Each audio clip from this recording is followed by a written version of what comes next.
Assalamualaikum warahmatullahi wabarakatuh.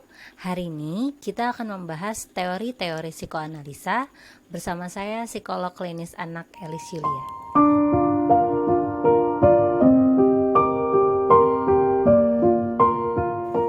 Sebelumnya, kita sudah membahas beberapa tokoh dari teori-teori psikoanalisa, yaitu Sigmund Freud, Carl Gustav Jung, dan Alfred Adler. Nah, hari ini kita akan membahas 4 tokoh lainnya, yaitu Melanie Klein, Karen Horney, Erik Erikson, dan Erich Fromm. Melanie Klein lahir di Wina pada tanggal 30 Maret 1882. Nah, sejak kecil, Klein ini memiliki relasi yang tidak sehat dengan kedua orang tuanya. Ia merasa diabaikan oleh ayahnya dan ia juga merasa ditelantarkan oleh ibunya. Ternyata relasi yang tidak sehat ini antara Klein dengan kedua orang tuanya itu juga berdampak pada relasinya di kemudian hari bersama dengan suaminya. Klein memiliki kehidupan pernikahan yang kurang harmonis dan tidak bahagia. Ia ketika berhubungan seksual dengan suaminya, ia merasa sangat takut. Padahal sejatinya ia sangat mencintai suaminya. Selain itu, ketika akhirnya ia harus hamil, ia juga mengalami stres yang sangat berat. Dari pernikahannya dengan suaminya, ia pun dikaruniai 3 orang anak. Stres yang berkepanjangan yang Klein alami akhirnya membuat ia mengalami gangguan depresi. Selama penanganan atas depresinya, disitulah ia mulai mengenal namanya psikoanalisa. Dari situ, ia mulai mendalami perspektif psikoanalisa hingga pada akhirnya ia mengeluarkan sebuah buku tentang psikoanalisa, di mana di buku tersebut ia melakukan psikoanalisa pada ketiga anaknya. Walaupun pada akhirnya bukunya ini menerima penolakan dari berbagai ahli psikoanalisa, teori psikoanalisa yang dikemukakan oleh dikenal juga sebagai teori object relation, di mana sebenarnya pandangan-pandangan Klein itu sedikit banyak itu terpengaruh oleh pandangannya Freud.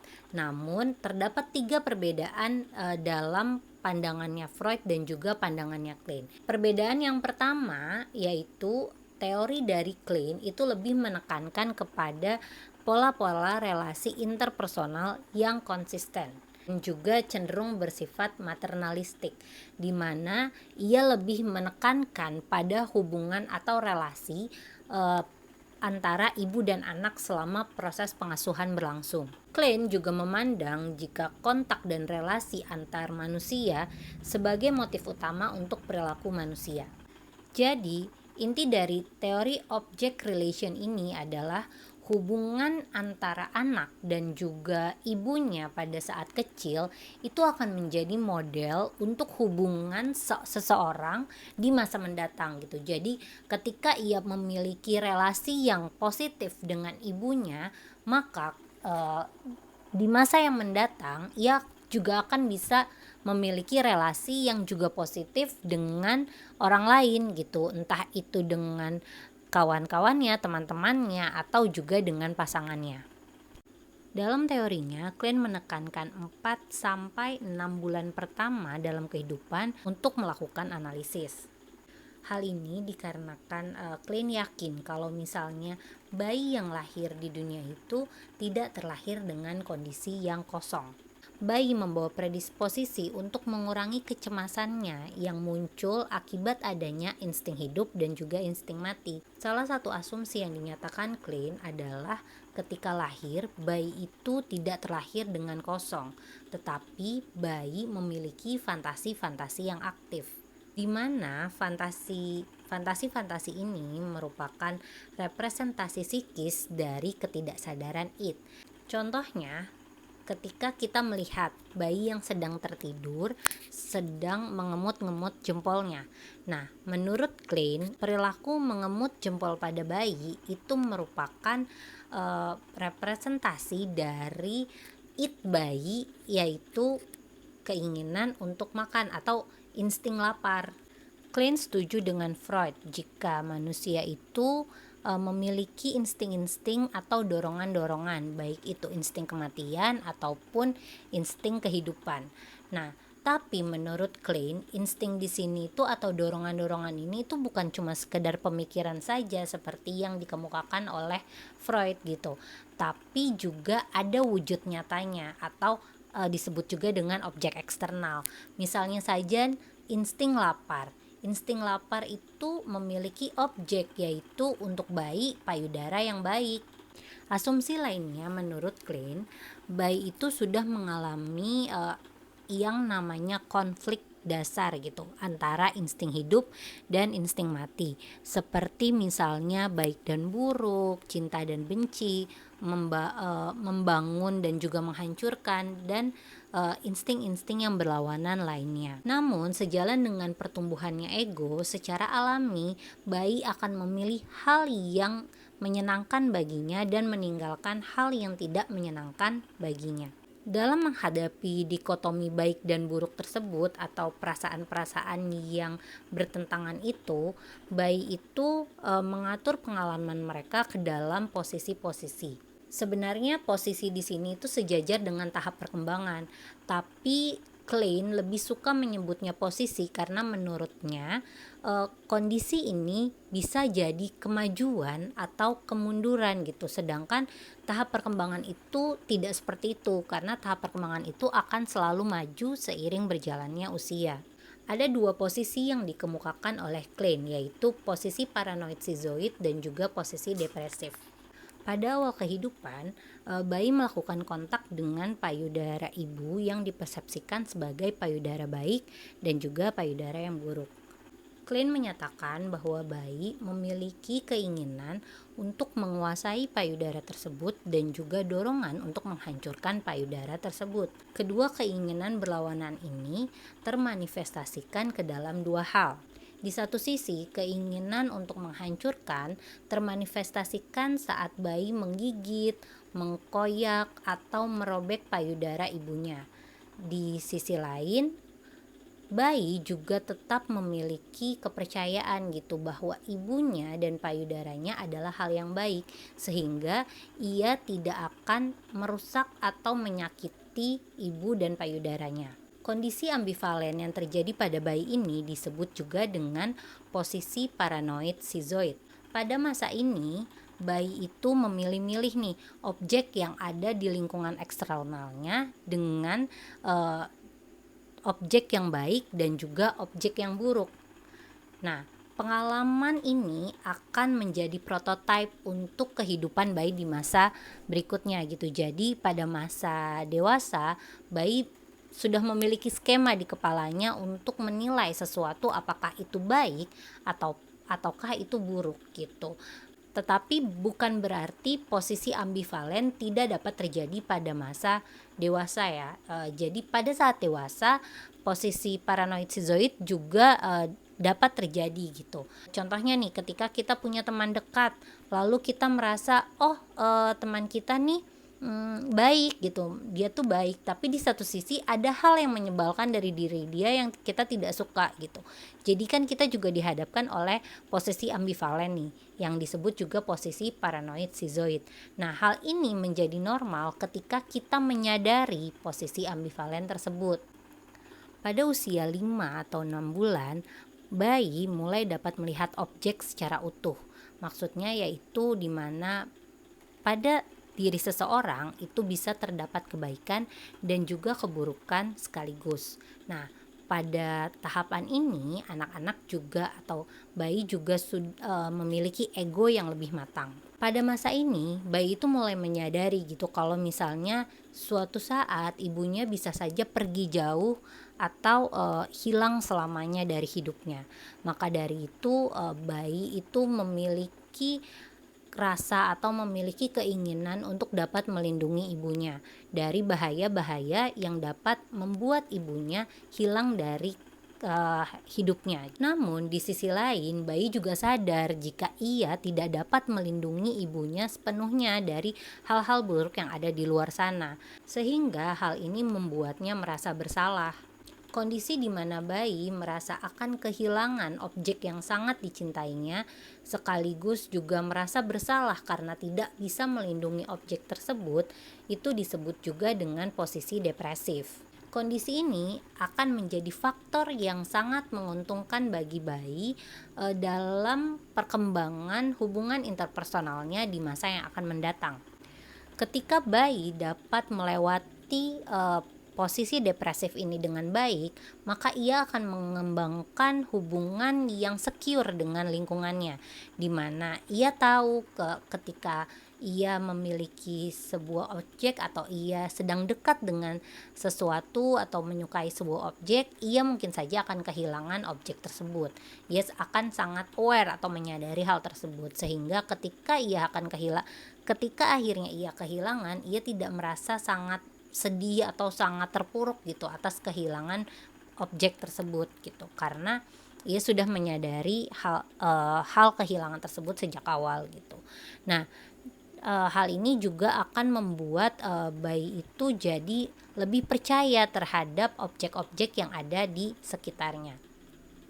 Sedangkan ketika bayi itu tidak berhasil untuk menghadapi perasaannya pada posisi depresif ini, maka di kemudian hari ia akan mengembangkan hubungan yang insecure, atau ia juga akan memiliki trust issue ketika ia memiliki hubungan dengan orang lain.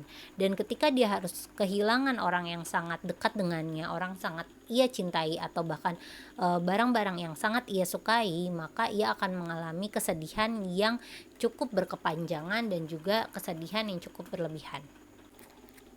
Dari kedua posisi ini kita tahu gitu bahwa seorang individu itu sudah merasakan perasaan yang ambivalen sejak bayi. Nah, perasaan ambivalen itu memunculkan kecemasan-kecemasan. Dan menurut Klein, bayi itu sebenarnya sudah memiliki mekanisme-mekanisme untuk menghadapi kecemasan-kecemasan tersebut. Oleh karena itu, Klein membagi mekanisme pertahanan diri dalam menghadapi kecemasan yang terjadi ke dalam 4 tipe. Introyeksi merupakan khayalan yang diperoleh bayi mengenai persepsi dan pengalaman mereka dengan objek eksternal. Introyeksi dimulai ketika bayi itu pertama kali disusui, di mana puting ibu berusaha dimasukkan ke dalam mulutnya. Bayi yang mampu melakukan introyeksi objek baik akan menganggap payudara ibu sebagai objek yang melindungi, memberikan kehangatan, dan juga memberikan kasih sayang. Sedangkan bayi yang melakukan introjeksi objek buruk akan menolak puting ibu dan menganggap payudara sebagai sesuatu yang berbahaya. Lalu mekanisme yang kedua itu adalah proyeksi. Proyeksi di sini adalah khayalan yang dimiliki oleh bayi lalu ia pindahkan kepada orang lain. Nah, misalnya nih, ketika anak atau ketika bayi memiliki keinginan untuk menguasai ibunya. Maksudnya menguasai ibunya adalah membuat ibunya mengikuti apa yang dia inginkan atau menuruti apa yang dia inginkan. Maka muncul hayalan-hayalan dalam dirinya bahwa ibunya akan menyiksanya. Jadi ketika ibunya tidak memberikan apa yang dia inginkan, ia akan bereaksi seolah-olah ibunya itu akan menyiksanya. Mungkin bentuk perilakunya seperti tantrum yang berlebihan. Mekanisme yang ketiga yaitu disebut juga dengan nama splitting. Nah, pada splitting ini bayi itu mulai bisa memisahkan nih, kalau di dalam dirinya itu ada dirinya yang positif dan ada dirinya yang negatif.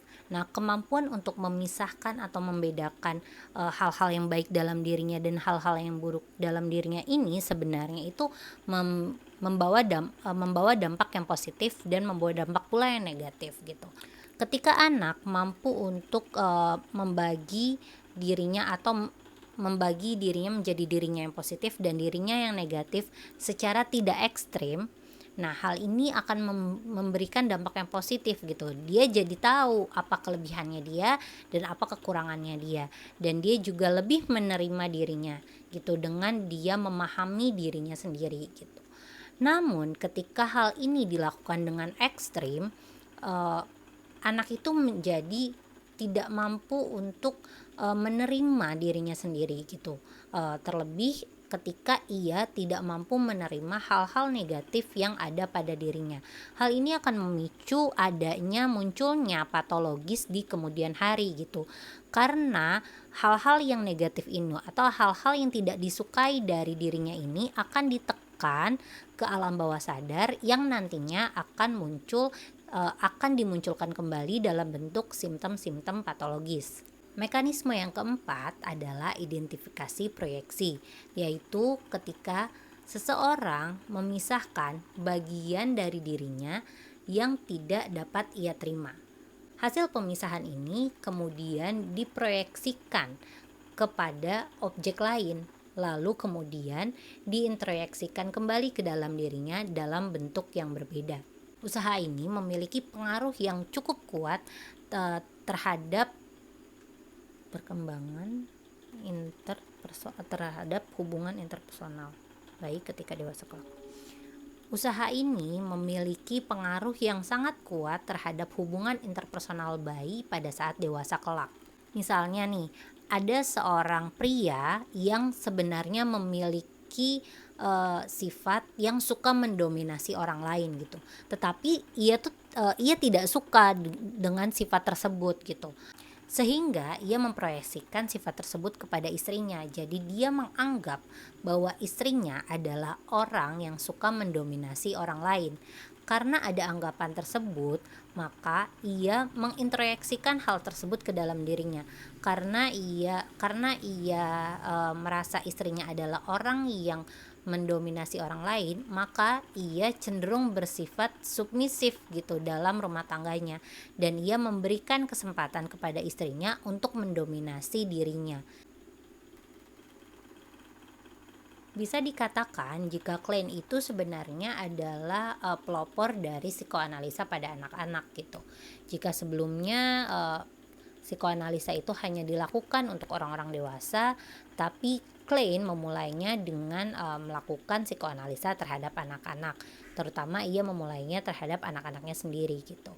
Nah, Klein itu menggunakan metode play therapy dalam melakukan psikoanalisa terhadap anak-anak. Kenapa play therapy? Karena menurut Klein, anak-anak itu akan lebih bisa mengekspresikan keinginan sadarnya dan keinginan tidak sadarnya ketika melakukan kegiatan bermain. Melalui terapi bermain ini, Klein berusaha untuk menurunkan kecemasan-kecemasan yang dialami anak-anak karena adanya perasaan ambivalen yang terjadi pada diri mereka. Tokoh selanjutnya itu adalah Karen Horney. Horney mendapatkan gelar doktornya pada tahun 1915 setelah ia menempuh 5 tahun pendidikan dalam dunia psikoanalisis. Horney percaya bahwa bukanlah anatomi yang membuat perbedaan psikis antara laki-laki dan perempuan, namun karena adanya faktor budaya. Menurut Horney, psikoanalisis itu harusnya bisa melihat lebih dari sekedar insting-insting saja, tetapi juga bisa menekankan ke dalam pentingnya faktor budaya terhadap perkembangan seseorang. Menurut Horney, semua manusia itu memiliki potensi yang baik, namun ia membutuhkan dukungan-dukungan dari lingkungannya supaya potensi itu bisa teroptimalkan. Dukungan-dukungan tersebut seperti kasih sayang, terus support, dan juga kondisi-kondisi yang kondusif lainnya dari support sistemnya. Apabila seseorang dihadapkan oleh situasi atau kondisi yang tidak mendukung, seperti misalnya tidak mendapatkan kasih sayang, terus tidak tinggal di lingkungan yang hangat, maka individu tersebut akan membentuk basic hostility, di mana basic hostility ini lama-kelamaan akan berkembang menjadi basic anxiety.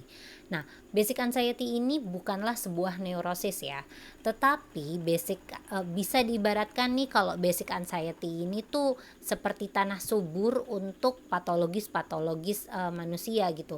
Jadi ketika seseorang sudah memiliki basic anxieties, nah orang tersebut tuh akan mudah untuk mengalami gangguan-gangguan patologis di kemudian hari. Menurut Horney, ada 3 neurotic needs yang dimiliki oleh manusia. Yang pertama itu adalah mendekati orang lain, yang kedua menjauhi orang lain, dan yang ketiga itu adalah melawan orang lain. Kebutuhan untuk mendekati orang lain didasarkan oleh perasaan yang tidak berdaya. Oleh karena itu, individu tersebut membutuhkan kasih sayang dan juga penerimaan dari orang lain. Ia juga membutuhkan rekan yang memiliki power gitu atau berkuasa. Nah, selain itu, orang tersebut juga memiliki kebutuhan untuk memiliki batasan yang sempit dalam hidupnya. Kebutuhan untuk melawan orang lain sebenarnya didasari oleh keinginan untuk melawan musuh atau keinginan untuk melawan ketidakramahan yang ia dapatkan dari orang lain. Untuk memenuhi kebutuhan ini, individu tersebut itu membutuhkan kekuasaan, pemerasan, kekaguman pribadi, penghargaan dan ketidakmungkinan untuk salah, lalu juga pencapaian pribadi. Kebutuhan untuk menjauhi orang lain didasari oleh keinginan atau perasaan yang terpisah. Kebutuhan dari kondisi ini yaitu kemandirian dan juga kebebasan, serta kesempurnaan dan juga gengsi. Horney percaya setiap manusia itu lahir untuk berkembang. Oleh karena itu, manusia itu membutuhkan lingkungan yang kondusif untuk mendukung perkembangannya, seperti cinta yang hangat, kasih sayang, dan juga disiplin. Kondisi ini akan memberikan rasa aman dan juga puas yang membuat manusia itu dapat berkembang dan memenuhi ideal self-nya. Namun pada kenyataannya tidak semua orang tua dapat memenuhi kondisi yang kondusif ini. Banyak orang tua yang tidak dapat memberikan kasih sayang yang tulus kepada anaknya, terus hubungan yang hangat dan juga disiplin, yang membuat anak itu mengembangkan rasa tidak aman dan juga ketidakpuasan akan kehidupannya. Namun perilaku dari rasa tidak puas dan juga tidak aman ini tidak serta-merta terang-terangan ditunjukkan oleh anak. Namun penolakan tersebut atau ketidaknyamanan tersebut ditekan oleh anak ke dalam alam bawah sadarnya. Perasaan yang ditekan itu memunculkan kecemasan pada diri anak. Sebagai seorang manusia, tentunya kita itu memunculkan metode pertahanan diri untuk menghadapi kecemasan-kecemasan tersebut. Horney membagi metode mekanisme pertahanan diri ke dalam 4 tipe, yaitu afeksi, submisif, power, dan juga withdrawal. Metode yang pertama yaitu affection gitu. Nah, pada metode ini individu itu cenderung menunjukkan perilaku membeli cinta gitu. Biasanya perilaku yang ditunjukkan itu adalah memberikan sesuatu yang disukai oleh partnernya gitu, seperti membelikan barang-barang untuk teman-teman atau untuk pasangan. Metode yang kedua yaitu submisif. Nah, metode ini menekankan pada kepatuhan gitu. Jadi individu ini menekan kecemasannya dengan patuh pada institusi tertentu, pada orang tertentu, atau bahkan pada agamanya sendiri. Metode yang ketiga yaitu power, yaitu dengan menunjukkan kekuatannya atau menunjukkan powernya. Biasanya ditunjukkan dengan perilaku menguasai orang lain, terus tidak mau berbagi sesuatu dengan orang lain, dan juga perilaku-perilaku di mana ia menunjukkan kekuasaannya. Metode yang keempat yaitu withdrawal, di mana seseorang itu mulai memunculkan kemandiriannya dan mulai memisahkan dirinya dengan orang lain, baik itu secara fisik maupun secara emosional. Keempat mekanisme pertahanan diri ini tidak lantas menunjukkan seseorang itu mengalami neurosis gitu. Karena pada dasarnya menurut Horney, semua orang itu melakukan 4 metode ini dalam menyelesaikan kecemasan yang muncul dalam dirinya. Namun hal tersebut menjadi neurosis atau menjadi patologis ketika ia melakukannya dengan secara berlebihan. Dari sini Horney mengemukakan dua konflik intrasikis yang penting. Yang pertama itu adalah the idealist self-image dan yang kedua itu adalah self-hatred. Horney percaya jika seseorang diberikan lingkungan yang kondusif, diberikan kasih sayang, dukungan, dan juga diajarkan kedisiplinan, maka individu tersebut akan mampu mengembangkan perasaan aman dan juga memiliki tingkat kepercayaan diri yang positif. Karena itu, ia akan memiliki kecenderungan untuk dapat berkembang menuju self-realization-nya. Namun, untuk individu yang tidak memiliki kehidupan atau tidak berkembang dalam kondisi yang kondusif, akan mengembangkan perilaku-perilaku yang neurosis. Nah, hal tersebut akan membuatnya benci terhadap dirinya sendiri, benci terhadap lingkungan, dan juga membuat individu tersebut tidak dapat berkembang dan memenuhi ideal self-nya.